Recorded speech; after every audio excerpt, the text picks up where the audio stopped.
Don't want the innocent to suffer? Then help me find the culprit. 2 hours isn't enough time to see all the branching stories, admire all the beautiful graphics, and discover all the secrets within the world of Stalker 2. Who sent you? Richter? But it is enough to be left impressed. When I wasn't taking stock of my paltry ammunition levels and hunger gauge, I was looking out at beautiful fields of red poppy flowers. When I wasn't getting distracted by an interesting side quest, I was doing my best to lure mutants into an anomaly trap. And while it was over, just when it felt like it was getting extra good, it had still left its impression. The impression that the team at GSC Game World has created something special with Stalker 2.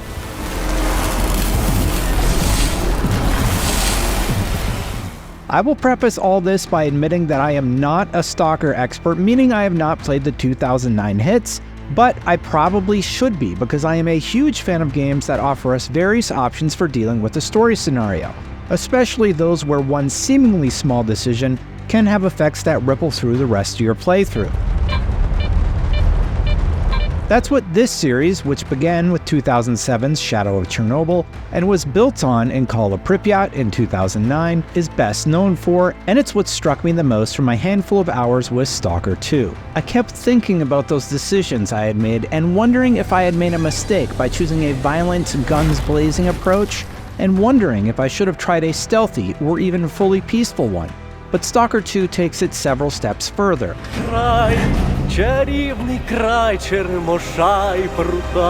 There are times you'll have NPCs abruptly end a quest without rewarding you because you've looted the body of their dead friend, for example.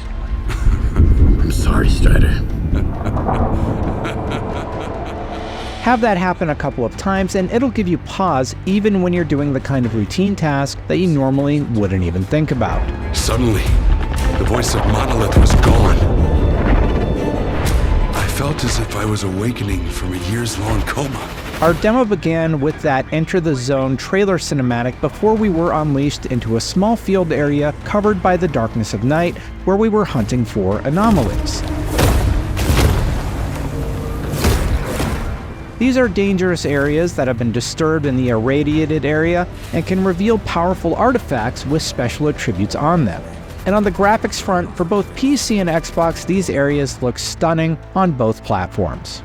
Скіфе, радий тебе бачити, друже. This introductory sequence introduces us to Skiff. While we still don't know much about Skiff, we did learn that he seems to be well versed with the new technology of Stalker 2, such as the Gilka 1 detector that you can flip open and use to search for artifacts as it beeps louder and louder when approaching the correct area. Stalker 2 artifacts are basically small objects that give you benefits like a faster stamina recharge. While attempting to plant and charge a separate larger Topaz scanner at 3 such anomaly locations, I'll yada yada yada over some spoilers here, because after a dramatic moment we wind up in the open world section of Stalker 2 where our journey really begins, with a main quest that we quickly find sending us on a search for an individual named Squint. But before tackling that Squint questline, I was surprised by just how much could happen in the open world. One example was an encounter with some unsavory folks trying to attack a character bunkered down in their home. All of our footage was provided, so I'll do my best to replicate that with what we were given. Anyway, once I took them out by sneaking around behind them and making quick work of them with a sidearm shot to the noggin, I was introduced to a new NPC character. And on the animation for a second, no matter who you meet in Stalker 2, the character models express emotion and the somber mood is on full display as you sit around campfires on a brief break. This particular new character, however, sent me on a quest to check on his friend, and a chain of other small quests unlocked because I opted to help this one individual who I could have simply walked past had I been mainlining the story missions. I found it interesting because it was an early example of how one small side quest could begin branching out into a larger and more involved story beat that I could have easily missed. Not only are there human enemies to worry about, which usually have your standard arsenal, but there are also larger, more unpredictable flesh mutants and bloodsuckers who are extra deadly and can make short work of you if you're not careful.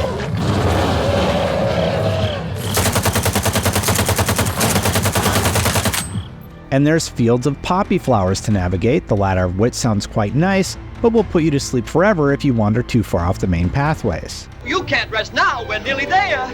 Not only does this keep combat and the wastelands of the exclusion zone interesting, but it also offers moments of awe as you look out at the beautiful red sea of poppy flowers, knowing you'll need to go in there and carefully navigate it to complete your objective. All that said, when I did finally find Squint, I was given two options: confront him with violence and head back to base, or help him survive and be sent on a completely different story branch with him. At first, I took the violent approach, but when I realized it felt a bit anticlimactic to end the journey with a gunfight, so I loaded up a save just before the encounter and went the other way. I couldn't help but remember the hundreds of hours I played Fallout 3 or Fallout New Vegas, some of my favorite games ever, and experienced that same lingering doubt as to whether or not I made the right decision in a given situation. Stalker 2 had just evoked that same emotion in a 2-hour game session. It may not be special, and a lot of games have used this before, but I hadn't realized how much I missed this level of nuance. While games like Cyberpunk offered interesting beasts to explore, a lot of the stories wound up at the same place. I'm left hopeful that the branching paths can result in some wildly different results in Stalker 2's case. This brief session with Stalker 2, which seemed to start us at the very beginning of the game, reminded me just how great a branching style of storytelling can be from a gameplay perspective, specifically when it's interwoven as it has been here with Stalker 2. I can't wait to see what else is in store for the full experience, and I'm able to discover just how far things can unravel. Beyond the branches of storytelling you can explore and the pretty graphics, I also found it really refreshing to be challenged with managing resources like ammunition and food to ensure survival. If you don't eat enough, you'll fatigue easier, and that means worse aim or less stamina, which you can use to navigate a conflict by, say, running away if you want to. If you run out of bullets, your knife probably won't cut it in many situations, but you can try to instead use the environment to your advantage by luring your opponents into an anomaly. This kind of resource management lends nicely to the overall feeling this oppressive world is trying to convey, and it reminds me that every fight should be considered a calculated risk. Do I unload with my AK ammo that I'm very short on, or do I try and use a bit of stealth here?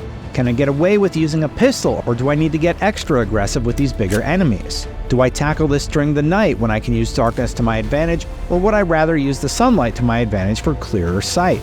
The fact that the designers at GSC Game World have struck a balance with how much they give you, at least early on, with the scenarios you're put in, makes it feel like it's in a great spot right now. Hopefully this sticks for the rest of Stalker 2 and you don't become overpowered by the end of the campaign, because this feeling of desperation is what it's all about.